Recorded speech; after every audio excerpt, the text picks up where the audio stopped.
శుభం భూయాత్. సెప్టెంబర్ 7 నుంచి 13 వరకు సింహరాశి వారి వార ఫలితాలు ఎలా ఉన్నాయో ఇప్పుడు చూద్దాం. సింహరాశి మఖ, పుబ్బ, ఉత్తర 1వ పాదం. సంప్రదింపులతో తీరిక ఉండదు.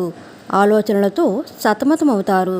ముఖ్యమైన వ్యవహారాలు వాయిదా వేయటం శ్రేయస్కరం. పనులు అస్తవ్యస్తంగా సాగుతాయి. ఖర్చులు విపరీతం. పొదుపు ధనం గ్రహిస్తారు.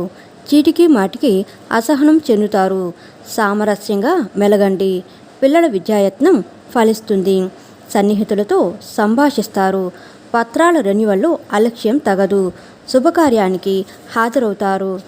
చిన్ననాటి మిత్రులను కలుసుకొని ముఖ్య విషయాలు చర్చిస్తారు.